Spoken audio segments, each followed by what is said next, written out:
Eu sou Vicente Gonzaga Neto, nascido a 30 de maio de 1927, ingressei na prefeitura em 1952, através de concurso, que foi promovido pelo Dr. Benoit Almeida Vitoretti, que era o prefeito da ocasião. E o meu primeiro cargo foi de oficial de gabinete. Morei inicialmente na Avenida João Guilhermino, número 46, onde hoje se encontra o prédio do INPS, e ao lado de onde eu morava também o atual presidente da Fundação Cassiano Ricardo, que nessa ocasião ela devia ter os seus 7 ou 8 anos de idade. Nós convivíamos muito, de vez em quando eu a via com o pai dela, passeando de charrete até, que ela gostava muito, porque São José dos Campos, nessa ocasião, o veículo mais usado era a charrete. Eu, assim, de memória, eu trabalhei com 11 prefeitos,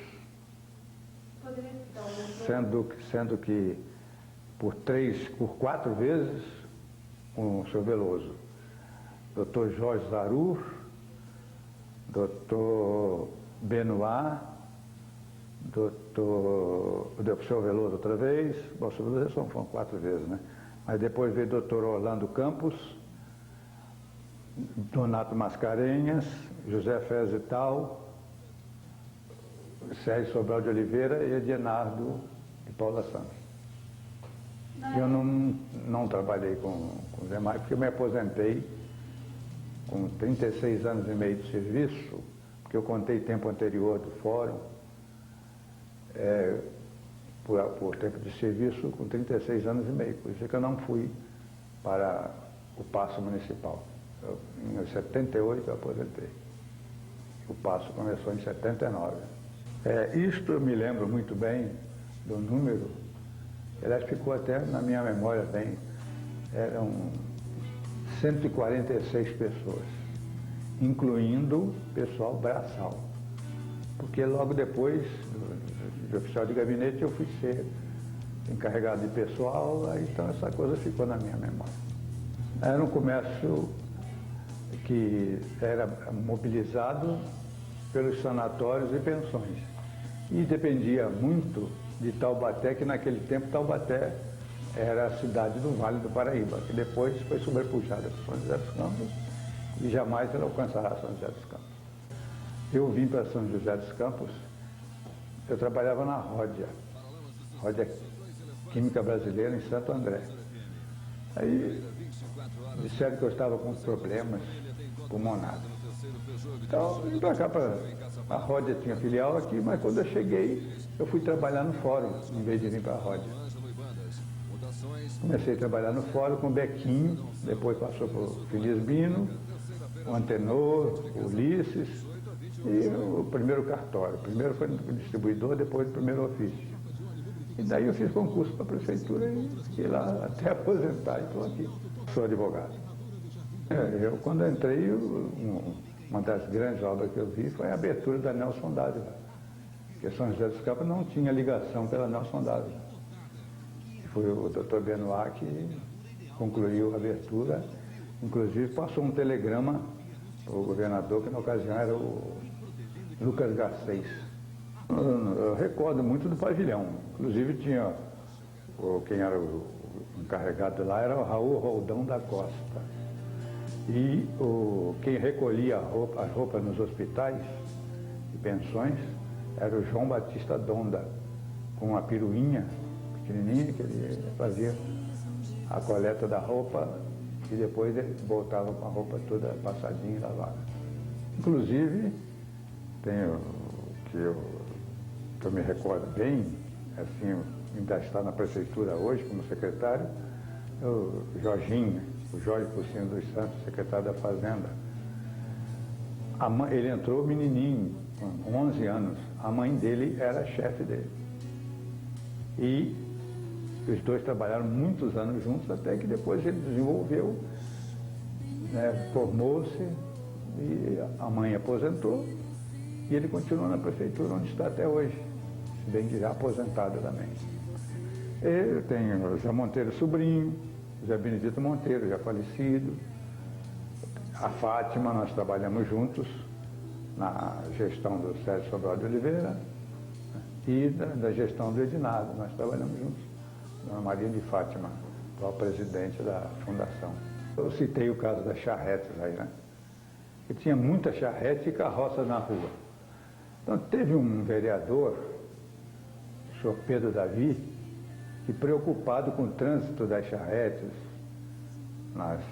à noite, então apresentou a indicação na Câmara para que as charretes e as carroças andassem com um farol que sinalizasse que estavam vindo e voltando, para que não houvesse problemas para os transeuntes, que eram muito poucos.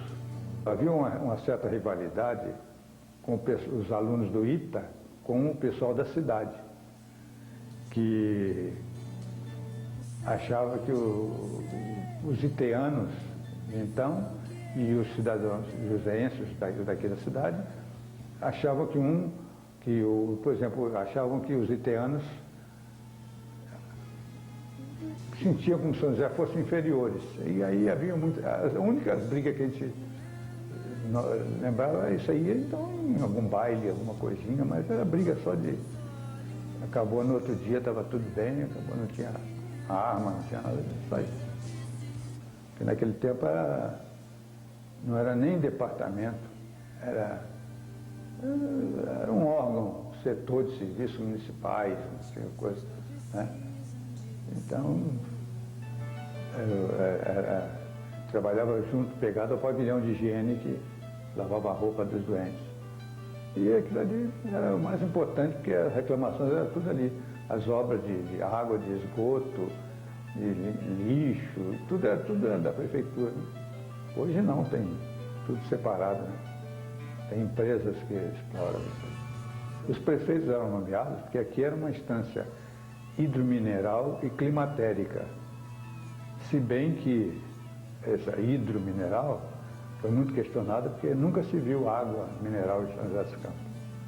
Climatérica, sim, foi. Então, por isso, havia um auxílio do Estado para a realização de obras e os prefeitos eram nomeados pelo governador, que havia uma sucessão que tinha prefeito que, ao cumprimentar o governador num palanque, o governador lhe virava as costas, no outro dia saía no Diário Oficial a sua exoneração a pedido, e já tinha um outro no lugar dele. O horário da prefeitura funcionava do meio-dia às 6 horas. E não havia necessidade mesmo de mais que 6 horas, né? Porque nós não tínhamos...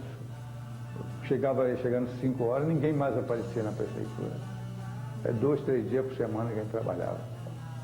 Até que depois a cidade desenvolveu com a vinda do CTA, a Dutra cortando no meio, então começaram a vir as indústrias, então aí explodiu o São José dos Campos.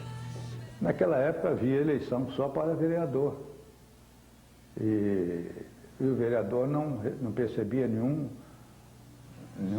remuneração. Então, as eleições ocorriam normalmente, aquele clima, e as grandes figuras de São José dos Campos se candidatavam, viu? E eram eleitos por reconhecimento do público. O público reconhecia naqueles homens os seus méritos. Então, eles eram eleitos, porque não ganhavam nada, só trabalhavam para a cidade.